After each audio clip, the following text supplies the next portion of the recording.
همان رودی که سیل آرد، به خاشاکش گسیل آرد. بریم از مام دد و مارش، کنیم گوهر به بازارش. مگر این گونه ای یاران، ببین فرزند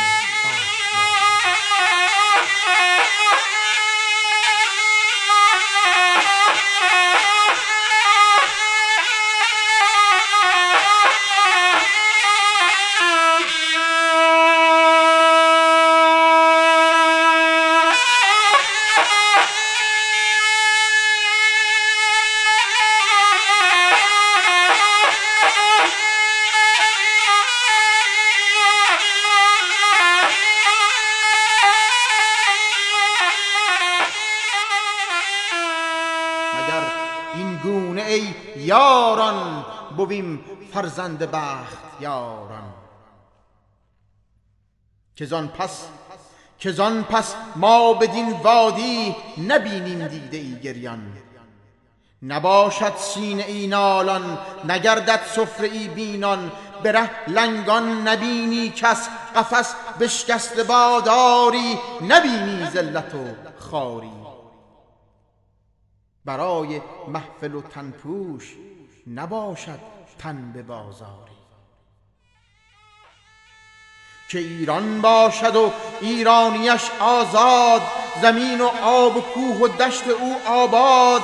شود هر سو صدای نی، ندای شادی و هممی. به فریاد دل همهای، کنیم آراسته این مهوای. خوشا آن روز که اسبان را، کنیم زین و تفنگ بر دوش. خوشا آن روز که اسبان را، کنیم زین و تفنگ بر دوش. خوشا فریاد حق خواهی، خوشا آرامش دوش. خوشا فریاد حق خواهی، خوشا آرامش دوش. خوشا خاک و خوشا باد و خوشا تش، خوشا ایل و خوشا اسب و خوشا مردان سرکش.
با قلم.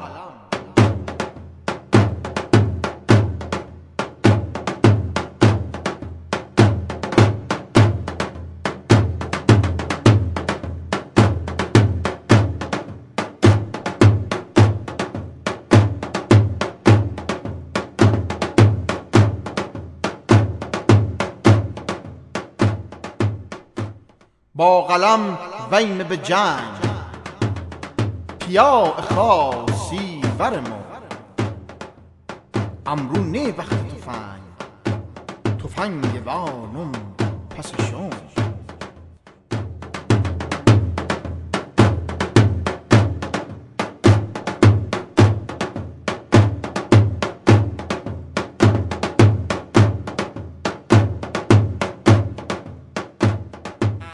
گویل بیاین هیاری ظلمات بسته به علم نه کسی ز کس دیاری گوگری نه حرف زل. بنویسیم به گویل ار صدامون نه رس خوب با قلم و بنگ براریم شعر و سرود تاریخ خوب تا به معنی یادمون ایرانی‌ان هی هممون من همه ایرانیون ما بختیاری ناممون.